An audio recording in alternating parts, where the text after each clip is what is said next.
آج سے 100 سال قبل آٹو موبائل کاروں، بسوں اور ٹرکوں کی صنعت کے بانی ہنری فورڈ نے امریکی قوم کو یہودیوں کی چالوں سے خبردار کرنے کے لیے جو 1000 صفحات پر مشتمل مضامین لکھے تھے، یوں لگتا ہے ان کی حقیقتوں کے سچ ہونے کا وقت آ گیا ہے۔ اس نے یہ مضامین 1920 میں اپنے ہی اخبار دی ڈیئربورن انڈیپینڈنٹ میں چھاپنے شروع کیے اور ساتھ ہی وہ انہیں پمفلٹوں کی صورت بھی تقسیم کیا کرتا تھا۔ یہ تمام مضامین دراصل ایک گفتگو کی صورت میں تحریر کیے جاتے جو ہنری فورڈ کا ذاتی سیکرٹری ارنسٹ جی لی بولڈ اس سے سوالات کی صورت پوچھتا ہے اور پھر ان سوالات کے جوابات کو یہودیت کے سوال کے طور پر مرتب کر کے چھاپتا تھا۔ اس اخبار کے 91 ہفتہ وار شمارے شائع ہوئے جن کے ایک کونے پر یہودیوں کی شیطانیت لکھا ہوتا تھا۔ اخبار کا ایڈیٹر ای جی پیپ ان مضامین کی اشاعت کے آغاز میں ہی احتجاجاً چھوڑ گیا کہ اس کے نزدیک یہ یہودیوں کے خلاف ایک پروپیگنڈا مہم تھی۔ اس کے بعد ایک صحافی کیمرون نے یہ منصب سنبھالا۔ اس ذہین صحافی کے آنے کے بعد ہنری فورڈ کے لیے مزید آسانی پیدا ہو گئی۔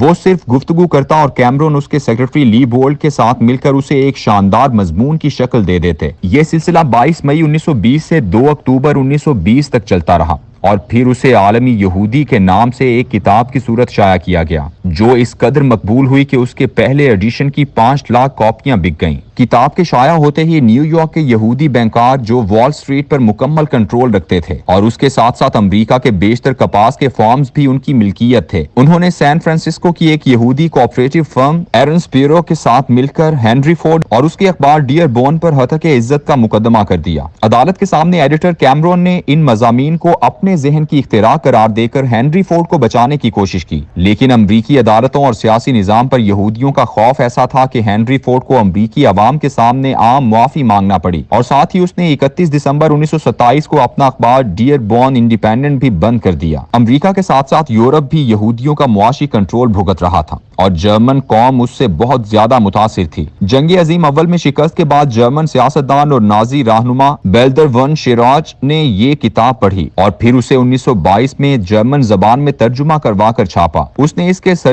ورق پر لکھا، میں نے اسے پڑھا اور میں یہودیوں کا مخالف ہو گیا۔ جنگ عظیم اول کے بعد جرمن اقوام کو شکست کی شرمندگی سے نکالنے والے عظیم لیڈر ہٹلر نے کہا تھا کہ ہنری فورڈ میرے لیے ایک روحانی تحریک کا باعث ہے۔ وہ فورڈ کو واحد عظیم آدمی کا لقب دیتا تھا۔ ہٹلر نے اپنے میونخ کے دفتر میں ہنری فورڈ کا بہت بڑا پورٹریٹ لگا رکھا تھا اور دفتر میں ایک چھوٹی میز پر اس کی کتاب کی لاتعداد کاپیاں پڑی ہوتی تھیں۔ مدتوں یہ کتاب امریکہ میں نہیں چھپ سکی۔ جنگ عظیم دوم کے بعد 1949 میں اس کی تخلیص برطانیہ سے شائع ہوئی اور اسے امریکہ میں لا کر بیچا گیا، مگر اسے ایک منصوبے کے تحت مارکیٹ سے غائب کر دیا گیا۔ اس کے بعد امریکی سیاست اور معیشت پر یہودیوں کا ایسا قبضہ ہوا کہ یہ کتاب تو دور کی بات ہے، یہودیوں کے خلاف گفتگو تک کرنا بھی خود کو مشکلات میں ڈالنے کے مترادف ہو گیا۔ جو کوئی بھی ہولوکاسٹ کے مظالم کے بارے میں یہودیوں کے گھڑے ہوئے افسانوں کو چیلنج کرتا تو اسے نہ صرف امریکہ بلکہ دنیا بھر کے ممالک میں قید و بند کی صعوبتیں برداشت کرنا پڑتی۔ اس کے بالکل برعکس یہودیوں نے امریکی قوم کے سینے یعنی واشنگٹن میں ایک بہت بڑا ہولوکاسٹ میوزیم قائم کر کے اپنی گھڑی ہوئی تاریخ کو مسلسل زندہ رکھا۔ ہنری فورڈ کی یہ کتاب دراصل ایک وارننگ تھی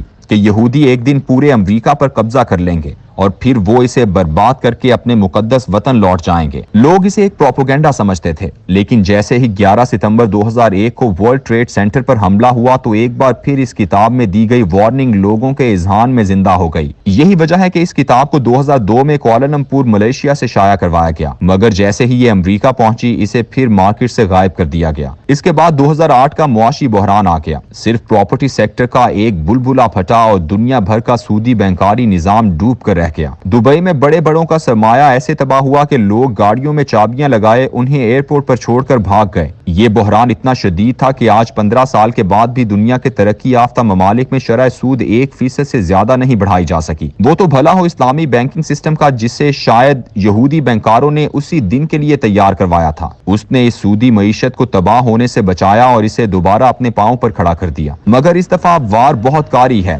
اور بہت مشکل ہے کہ امریکی معیشت اب اپنے مکمل زوال سے بچ سکے۔ 11 ستمبر کے بعد امریکہ کو افغانستان اور عراق میں الجھا کر اس کی معیشت سے اسلحہ سازی کمپنیوں نے سرمایہ نچوڑا اور قوم کو مقروض کر دیا۔ ابھی امریکہ جنگ سے نکلا ہی تھا کہ اسے یوکرین کا محاذ کھولنے پر مجبور کر دیا گیا۔ اس محاذ کو کھولنے کے 2 مقاصد تھے۔ یہودی یورپ سے اپنے اوپر ڈھائے جانے والے